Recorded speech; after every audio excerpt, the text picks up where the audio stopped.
예, 방금 소개받은 가천대학교 이석준입니다. 작년부터 제로트러스트에 대해서 이제 연구를 하고 있고요. 다른 하신 분들께서는 이제 주로 이제 표준화 이슈들에 대해서 많이 말씀을 해주셨는데, 저는 이제 표준화 이슈보다는 제로트러스트가 아직 표준화까지 가고 있는 상태는 아니기 때문에, 그거보다는 어떤 기술 소개, 그리고 우리나라, 미 연방정부가 어떻게 받아들였는지, 그리고 우리나라에서는 어떤 일들을 했는지, 이런 위주로 좀 편안하게 들어주시면 좋을 것 같습니다. 발표를 15분 만에 끝내라고 하셔가지고 이게 가능할지는 잘 모르겠지만 한번 노력을 해보도록 하겠습니다. 일단은 제로트러스트 개념을 먼저 말씀드리고 미 연방정부의 전략, 그리고 우리나라에서 과기부와 제로트러스트 포럼을 중심으로 해서 만들었던 제로트러스트 가이드라인을 소개를 드리려고 하고 있고요. 저는 이제 최근에 발표를 많이 좀 해서 아마 이런 얘기들을 많이 들어보셨을 것 같아요. 저만 또 이런 얘기를 한 것도 아니고 기업이나 아니면 또 다른 교수님들께서 또 제로트러스트에 대해서 많이 말씀을 하셨기 때문에, 기존의 이제 보안 방식은 우리가 흔히 이제 그 경기 기반 보안이라고 얘기를 합니다. 어떤 물리적인 테두리 안에, 우리가 이제 물리적인 테두리라고 하면 네트워크 보안인 경우에는 네트워크로 연결되는 물리적인 테두리라고 볼 수가 있고요. 만약에 이제 그런 실제 물리적인 보안이라고 한다면 정말로 성벽이라든지 아니면은 집에서의 어떤 그 단벽, 이런 것도 하나의 그 경계라고 우리가 볼 수 있을 텐데, 그런 경계 안에서 기존의 기업망에서 운영되는 어떤 방식들을 보면 그 경계 안에서 사용자, 그리고 사용자가 접근하고자 하는 중요한 기업 내 중요한 정보들, 그 다음에 사용자가 그 정보들에 접근할 때 사용하는 어떤 자산이나 물리적인 장비들, 이런 것들이 모두 한 경계 안에 있었습니다. 문제는 점점점 이제 이러한 기업망의 환경이 복잡해진다는 것이죠. 그래서 이제 재택근무나 원격근무 이런 것들도 있고요. 그럼 이제 물리적으로 멀리 떨어진 곳에서 접속을 해야 되고, 모바일 기기가 확산됩니다. 안에서는 그전에는 이제 PC를 통해서 일반적으로 접근을 했다고 치고, 그다음에 그 안에 서버가 있었다고 한다면 모바일 기기가 확산이 되면서 또 접속하고자 하는 단말도 다양해지고, 심지어 중요한 정보도 이제 클라우드로 다 이전하고 있습니다. 기업 내에서 온프레미스 환경으로 유지하던 것들이 여러 가지 유지 보수의 어려움이나 아니면 이제 관리의 어떤 어려움들 때문에, 또는 편의성 때문에 클라우드로 다 이전을 하고 있기 때문에, 이제는 경계만으로 어떤 보안성을 제공하는 것이 상당히 어렵고요. 그래서 다양한 보안 솔루션들이 또 거기에 맞춰서 진화를 하고 있지만, 여전히 다양한 고도화된 공격들이 나타나고 있다는 것이죠. 그러다 보니 이제 국가 안보나 인프라까지 위협을 받는 사례들이 등장을 하고 있습니다. 심지어 삼성이나 마이크로소프트, LG 같은 글로벌 대기업들조차도 이렇게 보안에 엄청난 예산을 사용하고 있음에도 불구하고 이렇게 공격을 당하는 사례까지 발생을 하고 있는 것이죠. 이러한 공격들을 보면 사실은 우리가 이제 경계를 둬서 그 안과 바깥을 구분하고 있는데요. 그 구분한다는 것은 사실은 차별을 한다는 것을 의미를 하는 것이죠. 그러면 내부와 외부의 차별이라는 게 뭐냐? 잘 우리가 생각할 수 있으실 것 같습니다만, 내부에는 상대적으로 높은 신뢰도를 준다라고 우리가 볼 수가 있는 겁니다. 그럼 과연 이게 기존에는 이제 타당한 전략으로 우리가 받아들여졌는데, 지금 과연 그게 옳은 것이냐를 우리가 생각을 해봐야 된다는 것이죠. 공격은 언제 어디서든 발생할 수 있고요. 자산이나 사용자조차도 경계 밖으로 나가는 사례들이 많아지고 있습니다. 하지만 이러한 내부자에게 높은 신뢰도를 부여하는 전략을 주게 되면 해커는 어떻게 움직일까요? 안으로 들어오게 됩니다. 그래서 모든 해킹 공격의 1차적인 목표는 내부 침투에 있게 됩니다. 그렇기 때문에 이렇게 내부 침투가 이루어졌을 때 우리가 안에 높은 신뢰도를 주게 되면 공격에 대해서 내부에서 이동하는 공격들을 우리가 막기가 이제 어렵게 된다는 것이죠. 그래서 우리가 신뢰를 다시 생각을 하게 되는 것이고요. 보안 관점, 신뢰라는 단어는 되게 좋은 단어지만 보안 관점에서 보면 상당히 위험한 단어이기도 합니다. 왜냐하면 누군가를 신뢰한다는 것은 그 사람이 나에게 나쁜 짓을 하지 않을 거야라는 어떤 전제를 깔고 있거든요. 즉 그렇게 되면 상대방의 행위에 취약해지는 어떤 그런 문제들이 생기고, 그것은 즉 위험을 증가시키는 그런 결과를 낳게 됩니다. 여러분들도 아마도 뉴스에서 어떤 신뢰를 기반으로 해서 사기를 당하는 사례들을 많이 보셨을 텐데요. 보안에서도 당연히 마찬가지 그런 효과가 발생을 하게 될 것입니다. 그래서 이제 2010년도에 제로 트러스트라는 전략을 포레스터 리서치의 존 킨더박이라는 수석 애널리스트가 이제 제안을 했었고요. 사실은 그게 여기 존 킨더박이 혼자 독자적으로 만들어낸 아이디어는 아니고, 그 전부터 상당히 많이 논의가 있었죠. 다만 여러 가지 한계나 어떤 성숙도 관점에서 좀 덜 이루어졌기 때문에 우리가 이제 그런 논의가 이제 많이 이루어지진 않았습니다만, 이 제로 트러스트는 단어가 아주 심플하게 잘 만들어져 있고, 그러다 보니까 이제 그 단어가 주는 힘 때문에 더 유행을 하고 있는 것이 아닌가 싶기도 합니다. 시대도 잘 만난 탓도 있을 거고요. 그래서 이 제로 트러스트라는 것은 결국 일단은 위험이 이미 내부에 그 어떤 공격이 있을 수도 있다는 걸 전제로 일단 깔고 가고 싶은 겁니다. 그럼에도 불구하고 우리는 내부 네트워크를 안전하게 보호를 하자, 내부 리소스를 안전하게 보호를 하자는 전략이고요. 그래서 즉 기업과 정부의 위험을 최소화하는 전략이고, 그렇기 때문에 안에서 접근을 하든 밖에서 접근을 하든 모든 정의의 접근은 무조건 신뢰하지 말자. 그리고 일관되고 중앙 집중적인 정책 관리를 하고 최소 관한 부여를 통해서 그 다음에 사용자와 기기에 대해서 강력하게 인증을 하고 암호화를 함으로써 우리는 신뢰를 최소화하고 정확하게 부여를 함으로써 우리는 보안성을 더 높이자라는 하나의 이제 전략이 되는 것입니다. 즉 제가 제목으로는 제로 트러스트 기술이라는 말을 표현을 하고 있지만, 엄밀하게 얘기를 하면 제로 트러스트는 기술이 아닌 것이고요. 하나의 보안의 철학 내지는 보안 아키텍처라고 생각을 하시면, 그러한 철학을 담고 있는 아키텍처라고 생각을 하시면 좋을 것 같습니다. 그래서 미 연방정부에서는 이러한 것에 대해서 적극적으로 이제 도입을 최근에 많이 하고 있는데요. 그 계기가 된 유명한 사건 중에 하나가 이제 연방인사관리처의 개인정보 유출 사고입니다. 이때 이제 그 중국인 해커그룹에 의해서 미 연방인사관리처의 그 공무원, 그다음에 그들의 가족 등등의 인사정보가 2천만 명 이상의 정보가 털렸고요.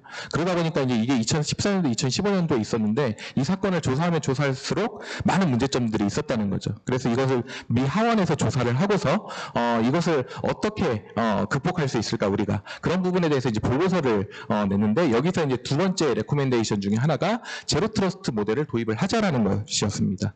그 이후에 2020년도에 니스트, 미국의 그 표준 기술 기관이죠. 그래서 니스트에서는 제로 트러스트 아키텍처라는 문서를 만들게 되는데, 이 문서가 사실상 현재까지로서는 제로 트러스트의 약간 바이블 같은 문서라고 보시면 좋을 것 같습니다. 즉 여기서 일단 간략하게 표현을 드리면, 이미 예전 같으면 우리가 이제 어떠한 파란 경계를 두고 이 안에서 벌어지는 일들에 대해서는 우리가 암묵적으로 우리가 신뢰를 했다고 한다면, 그렇게 됐을 때 내부에 이렇게 공격이 들어왔을 때는 그 공격에 성공한 사람이 이 시스템을 바탕으로 해서 이동하는, 내부에서 횡적 이동하는 공격에 대해서는 막기가 어렵다는 것인데, 그렇기 때문에 그렇게 하지 말고 아예 경계를 없애고 리소스 단위로 우리가 더 경계를 세분화하자는 겁니다. 그렇게 되면 설사 저 오른쪽 그림처럼 공격이 이루어진다 하더라도 위협을 내부에서 전파시키는 것이 상당히 어렵게 되는 것이고요. 이러한 모델을 기반으로 해서 2021년도에 바이든 대통령의 행정명령에 의해서 제로 트러스트 전략을 미 연방정부에 적극적으로 도입하자라는 그런 취지의 대통령령이 나오게 됩니다. 여기서 이제 중요한 문구가 있는데, 점진적인 개선은 우리한테 필요한 보안을 제공하지 않고 대담한 변화와 상당한 투자를 해야 된다라는 전제를 깔고 가고 있고요.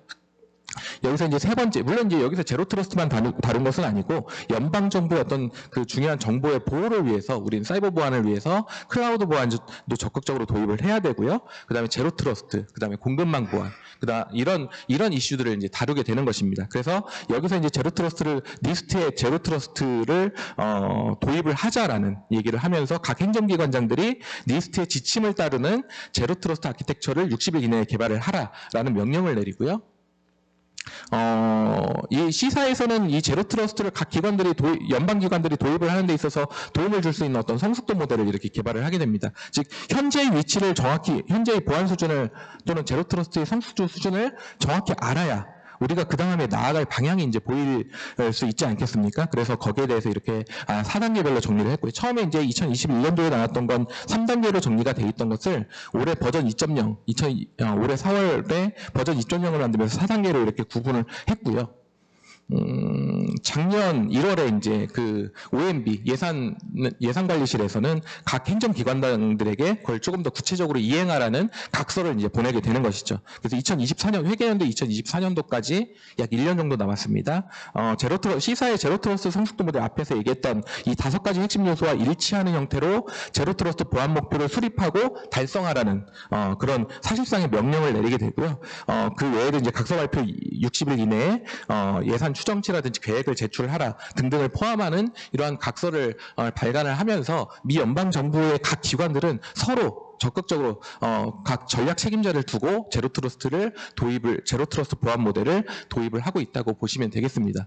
국방부 역시 지금 사실은 제가 말씀드렸던 것들은 이제 대시민을 서비스를 담당하는 연방 정부에 대해서 말씀을 드렸던 것이고, 사실은 이제 그 국방부 같은 경우는 독자적으로 또 이렇게 작업을 하고 있었습니다. 그래서 2021년도 2월달 이미 바이든 대통령 행정명령이 나오기 전에 참조 아키텍처도 만들었었고 보안 모델 수용 지침도 만들었었고, 그 다음에 바이든 대통령에 의해서 국가안보각서가 발표가 되기도 했었고요. 그 이후에 계속 여러 가지 제로 트러스트 전략까지도 이렇게 발표를 하면서 가장 다른 기관보다도 적극적으로 제로 트러스트 전략을 도입하기 위해서 많은 노력을 하고 있고요.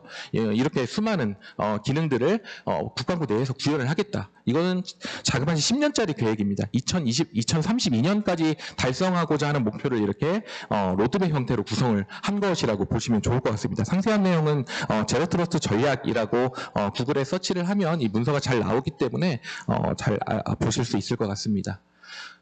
여기에 대해서 이제 미 연방정부에 근무하는 이 IT 담당자들이 여러 가지 이제 도입을 하기 위한 여러 가지 시도들을 하고 있을 텐데, 이때 이제 실제로 어느 정도 잘 도입을 하고 있는지에 대해서 이제 조사가 있었습니다. 그래서 이것을 제너럴 다이나믹스라고 하는 방산업체에서 이제 조사를 했었는데, 작년에 조사를 했었는데요. 사실은 이제 어떤 게 가장 성숙도가 좋니 나쁘니 이런 부분들에 대해서 평가를 했을 때 상대적으로 가장 성숙도가 낮은 핵심 요소는 반말이다. 가장 성숙도가 높은 것은 데이터다라는 응답들을 좀 얻을 수가 있었고요. 여전히 이제 어려움이 있다는 거죠. 현재 이 레거시 인프라를 재구현해야 되는 거 아니냐.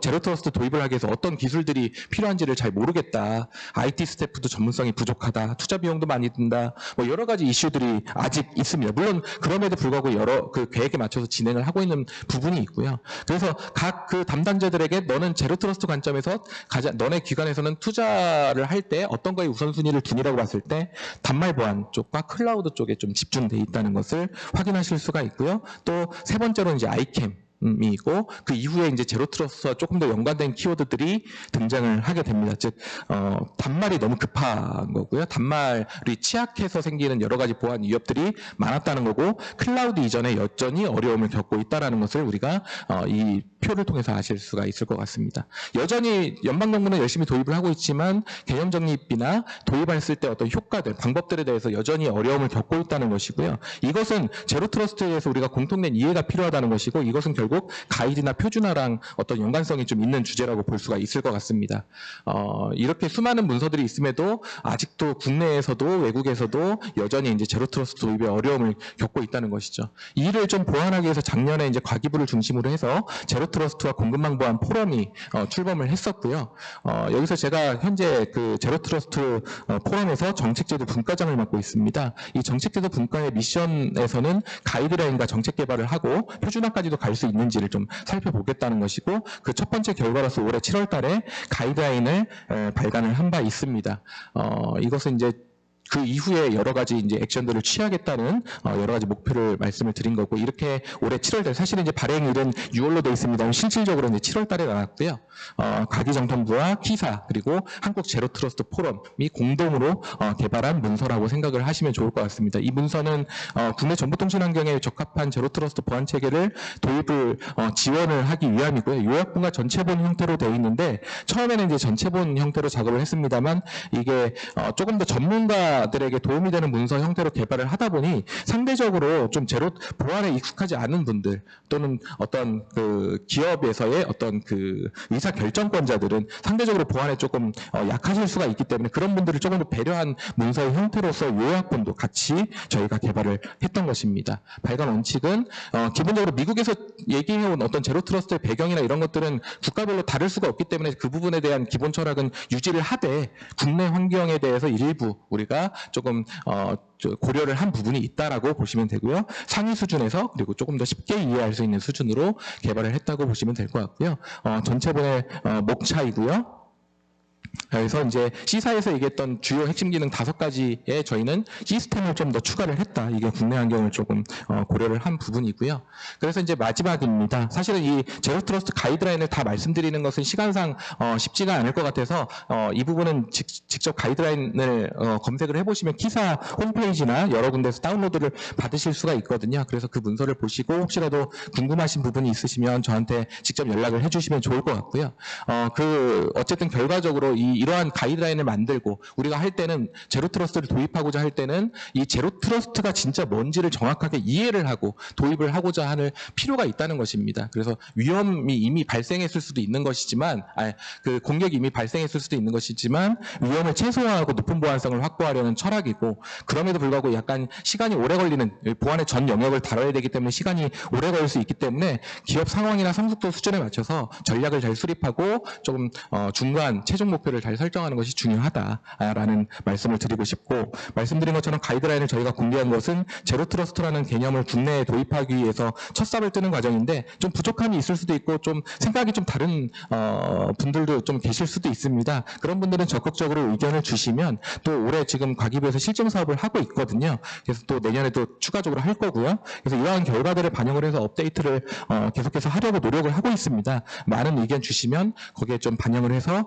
노력을 할 것이고, 또 과기부에서 지금 최근에 K 시큐리티 얼라이언스에 대해서 추진을 하고 있다라는 계획을 여러 차례 발표를 한 바가 있는데요. 거기에서도 이제 결국 이건 뭐냐면 제로 트러스트를 잘하기 위해서는 각 기업들의 어떤 그 가지고 있는 보안 솔루션 간의 연동이 잘 돼야 되고 이런 부분들에 대한 논의도 있습니다. 그럼 연동을 잘하려면 결국 상호 운용성이나 결국 보안 데이터에 대한 공유 표준화 이런 얘기들도 등장을 하게 될 수밖에 없거든요. 그래서 이러한 표준화 이슈들도 지속적으로 아마 발굴이 되고 이슈가 될 것 같습니다. 그럴 때 많은 분들이 참여를 해주시면 좋을 것 같습니다. 이상으로 발표를 마치겠습니다.